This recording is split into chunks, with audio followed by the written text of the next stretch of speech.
बिस्मिल्लाहिर्रहमानिर्रहीम, अस्सलाम वालेकुम नाज़रीन कराम। मैं हूं मखदूम शहाबुद्दीन और आप देख रहे हैं मेरा फेसबुक और यूट्यूब चैनल। उम्मीद करता हूं आप सब लोग बखैर आफियत होंगे और जहां भी होंगे अपने अहले खाना समेत खुश भी होंगे और महफूज भी। नाज़रीन कराम, 17 दिसंबर की तारीख आ चुकी है, हफ्ते का दिन है। इमरान खान साहब ने बड़ा ऐलान करना है। इमरान खान साहब पहले ही कह चुके हैं कि मैंने आज के दिन लिबर्टी चौक में असम्बलियां तहलील करने का ऐलान करना है। लेकिन अब इस मामले में नया ट्विस्ट आया है। चौधरी परवेज इलाही साहब जो हैं वो हंगामी तौर पर रात गए, खुसूसी तैयारे से रावलपिंडी गए। लेकिन अब कहानी इससे आगे बढ़ती है और रावलपिंडी में रात गए क्या होता रहा, पूरी कहानी मेरे पास है। और उसके बाद वो वापस लाहौर भी पहुंचे। 1 घंटा तवील मुलाकात हुई उनकी आम शख्सियत से। इस मुलाकात का पूरा अहवाल तो रखेंगे, लेकिन सवाल यह पैदा होता है कि लाहौर वापस आकर परवेज इलाही साहब ने क्या किया और इस वक्त परवेज इलाही और मुक्तदर हल्के करने क्या जा रहे हैं। एंकर इमरान रियाज खान साहब जो हैं उन्होंने एक बड़ी अहम बात की है और एक बहुत बड़ा दावा किया है, बड़ी खबर ढूंढ निकाली है, जबकि इमरान खान साहब की सियासत के अहम तरीन घंटे शुरू हो चुके हैं। इस वक्त कुछ चीजें आपने समझ लेनी है। जो इस वक्त पूरा पॉलिटिकल सिनेरियो है, पॉलिटिकल जो लैंडस्केप है पाकिस्तान का, उसमें बहुत ज्यादा कंफ्यूजन है, बहुत ज्यादा धुंध छाई हुई है। और इमरान खान साहब ने जब रावलपिंडी में ऐलान किया कि वो असम्बलीज डिसॉल्व कर देंगे, असम्बलियों से बाहर निकल जाएंगे, उसके बाद फिर मजीद पॉलिसीज आती हैं। खैबर पख्तूनख्वा की असम्बली डिसॉल्व करना कोई बड़ा मसला नहीं है। ऐलान के टाइम पे वजीर आला खैबर पख्तूनख्वा बैठे भी थे वहां पर, और कुछ हो भी नहीं सकता, तहरीक अदम एतमाद भी कुछ नहीं बिगाड़ सकती। लेकिन पहला स्टेप जो है वही आखिरी स्टेप है। खान साहब ने पहला स्टेप इसीलिए पंजाब असम्बली को डिसॉल्व करना रखा है क्योंकि इसके ऊपर एक क्वेश्चन मार्क है। पंजाब असम्बली डिसॉल्व, ये ना होना खैबर पख्तूनख्वा असम्बली डिसॉल्व कर बैठे, कौमी असम्बली से निकले, इधर पंजाब असम्बली में इन्हें ठेंगा दिखा दिया जाए। देखिए ना, आपने अपनी सियासत हर तरह से चलनी है। यहाँ पे अपनी हुकूमत तो नहीं है, काफ लीग की हुकूमत है, चौधरीज की हुकूमत है। और चौधरी परवेज इलाही ग्रुप हो या चौधरी शुजात हुसैन ग्रुप हो, जो कि अब राब्ते में है जराए के मुताबिक, और शुजात हुसैन साहब मशवरे भी दे रहे हैं परवेज इलाही साहब को, तो ये जो ग्रुप है, दोनों ग्रुप्स जो हैं ये एस्टैब्लिशमेंट के साथ ताल्लुकात भी रखते हैं, एस्टैब्लिशमेंट के साथ ताल्लुकात का एतराफ़ भी करते हैं और उस पर फख्र भी करते हैं। और एक और बारीक नुक्ता भी आपने समझना है कि पीटीआई जो है उसमें एंटी बाजवा जब नैरेटिव बना तो काफ लीग ने डिस्टेंस किया।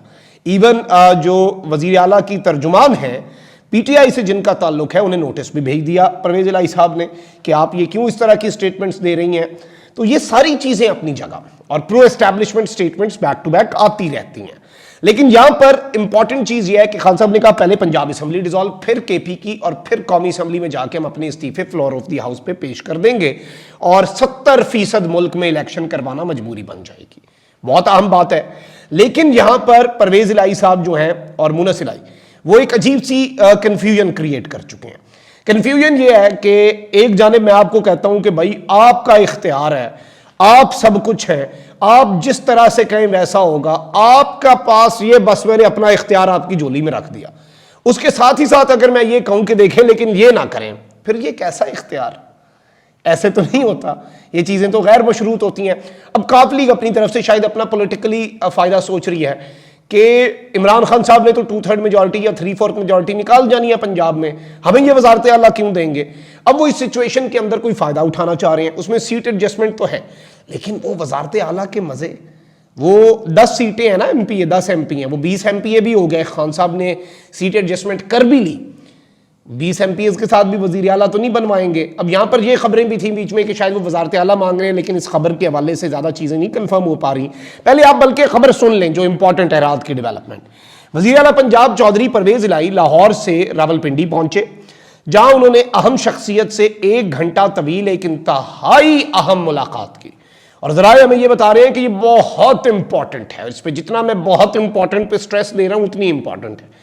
और ये मुलाकात करने के बाद वो फौरी वापस लाहौर भी रवाना हुए। इस सब के अंदर ये मुलाकात के लिए खुसूसी तैयारी के जरिए रावलपिंडी का जो नूर खान एयरबेस है वहां पे वजीर आला पंजाब चौधरी परवेज इलाही साहब का तैयारा लैंड हुआ।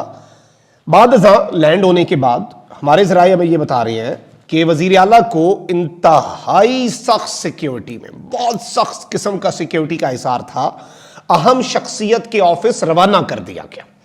और अहम शख्सियत से उनके ऑफिस में परवेज इलाही साहब ने 1 घंटा मुलाकात की। उसके बाद वापस उसी सख्त तरीन सिक्योरिटी हिसार में वजीर आला पंजाब को अहम तरीन शख्सियत के ऑफिस से वापस नूर खान एयरबेस पहुंचाया गया, जहां पर उनका तैयारा इंतजार कर रहा था और वो फौरी तौर पर लाहौर वापस भी आ गए। यानी ये इतनी इंपॉर्टेंट मीटिंग थी कि ये एक तो ऑनलाइन नहीं हो सकती थी, टेलीफोन पे नहीं हो सकती थी, और 1 to 1 होनी थी। इतनी अहम शख्सियत है। अब यह अहम शख्सियत कौन है, इस हवाले से जब ऐसी खबर आती है कि अहम शख्सियत रावलपिंडी, तो फिर कंफ्यूजन भी बहुत होती है, लेकिन क्लैरिटी भी बहुत होती है, सब समझ भी जाते हैं। अब यहां पर मैं आपको ये बता दूं कि ये हंगामी तौर पर वहां पर पहुंचे, और लाहौर पहुंचने के बाद जब वापस ये पहुंचे, परवेज इलाही ने पार्टी रहनुमाओं से मुशावरत भी की। और इस वक्त परवेज इलाही और मुनस इलाही ये चाहते हैं कि असम्बलीज डिसॉल्व ना हो, दोनों ये चाहते हैं। और जराए का कहना है कि परवेज इलाही साहब जो हैं उन्होंने खान साहब को भी यही मशवरा दिया हुआ है, जबकि नून लीग जो है वो भी चौधरी शुजात की जानिब से ठोस बात करने के इंतजार में बैठी है। जराए का बताना है कि चौधरी शुजात भी परवेज इलाही को कौमी उमूर पर मशवरे दे रहे हैं। अब ये एक बहुत बड़ी चीज है। अब वहीं दूसरी जानिब परवेज इलाही साहब की जो मुलाकात है उस पर खान साहब की नजरें भी होंगी कि ये सब क्यों हो रहा है।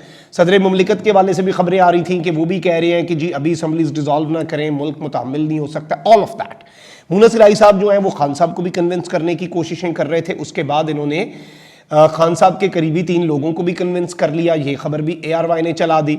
अब ये सारी चीजें हो रही हैं, ये सारी महलाती साजिशें जो हैं या फिर सियासतें, मैं इसे चले साजिश नहीं कहता, इसे सियासत कह लेते हैं। और सियासत के सीने में दिल नहीं होता, ये बात समझनी पड़ेगी। सियासत में फायदा देखा जाता है, यही सियासत है। यही वो चीजें हैं जो सियासत से बहुत से लोगों को बदजन कर देती हैं। लेकिन फिर सियासत में जब आप आते हैं तो फिर ये सब करना पड़ता है। और खान साहब जो हैं वो ये सारी चीजें देख रहे हैं। उनका आम तरीन ऐलान में चंद घंटे रह गए हैं ना, थोड़ी देर बाद तो पता लग जाना है और सब कुछ क्लियर हो जाना है। लेकिन अब यहां पर कुछ चीजें हैं। अनकर इमरान रियाज साहब ने एक और दावा भी किया कि पंजाब काबीना इजलास जो है उसमें परवेज इलाही जो हैं, जो कि वजीर आला हैं, वो PTI के सूबाई वुज़रा से नामुनासिब रवैया अपनाए हुए हैं। वुज़रा के तहफ़्फ़ुज़ात और मौक़िफ़ सुनने से इनकार कर रहे हैं। जनूबी पंजाब से वजीर हसनैन बहादुर दरेशक का मौक़िफ़ ना सुनने पर एहतजाज। परवेज इलाही ने कहा कि जिसने बदतमीज़ी करनी है वो काबीना छोड़ दे। हसनैन दरेशक जो हैं उन्होंने गुस्से में आकर इस्तीफ़ा भी भिजवा दिया। यानी ये चीज़ें भी अंदर खाते चल रही हैं। वहीं दूसरी जानिब एंकर इमरान रियाज ने यह दावा किया है कि पंजाब हुकूमत पर मुस्लिम लीग काफ की अहम तरीन मुशावरत चल रही है। अब इस अहम तरीन मुशावरत में इन्होंने जो क्लेम किया है कि आखिरी फैसला एस्टैब्लिशमेंट का होगा। काफ लीग जो है वो एस्टैब्लिशमेंट की खुशनुदी के अलावा नहीं चलेगी, और लास्ट डिसीजन जो है वो काफ लीग एस्टैब्लिशमेंट की मर्जी के हवाले से ही लेगी। ये एक बहुत बड़ा क्लेम भी है, बहुत बड़ा दावा भी है, और इस तरह के इंडिकेटर्स भी मिल रहे हैं। अब देखना यह है कि वक्ती फायदे के लिए अपनी सियासत और अपनी साख को चौधरी शुजात साहब के साथ क्या हुआ, ये क्लियर मैसेज है। और मुनस साहब के लिए भी ये मैसेज है कि you didn't come this far to come this far. तो आप इतना दूर तक नहीं पहुंचे इस चीज के लिए कि आप बस यहीं पे रुक जाएं या यहां से रिवर्स गियर लगा लें। आपका एक बहुत बड़ा पॉलिटिकल जर्नी है, पॉलिटिकल करियर आपका इंतजार कर रहा है। आपने सालिक बनना है या फिर जिस कदर पजीराई मुनस साहब को मिली, अब ये इनके हाथ में है। लेकिन अब खान साहब के इंपॉर्टेंट इनिंग्स शुरू हो चुकी है और खान साहब को अब बहुत फूंक फूंक कर कदम रखना होगा और हर चीज़ को ध्यान में रखें। क्योंकि एक चीज़ याद रखें, कोई बंदा खान साहब को धोखा देता है या नहीं देता वो सेपरेट चीज़ है, that is a very separate story. अवाम खान के साथ है, अवाम खान साहब को धोखा नहीं देगी। और ये जो पावर है ना, किसी मुल्क में सबसे बड़ी एस्टैब्लिशमेंट उस मुल्क की कौम होती है। जमहूरियत में जमहूर सबसे बड़ी एस्टैब्लिशमेंट है, और अवाम जो है, जमहूर जो है, उसने इमरान खान को अपना लाडला मान लिया हुआ है और वो इमरान खान का साथ देने से पीछे नहीं हट रहे। खान के साथ आज अगर हाथ होता है तो खान की मकबूलियत का ग्राफ, ये मेरे अल्फाज आप लिख के कहीं रख लें, और बढ़ेगा, और ये भी उल्टा गले पड़ेगा। और फैसला करने वाले फिर ये कहेंगे कि एक और मिस कैलकुलेशन हुई और एडवेंचर मिस एडवेंचर हुआ। अपना बहुत ख्याल रखें। अल्लाह निगहबान। पाकिस्तान जिंदाबाद।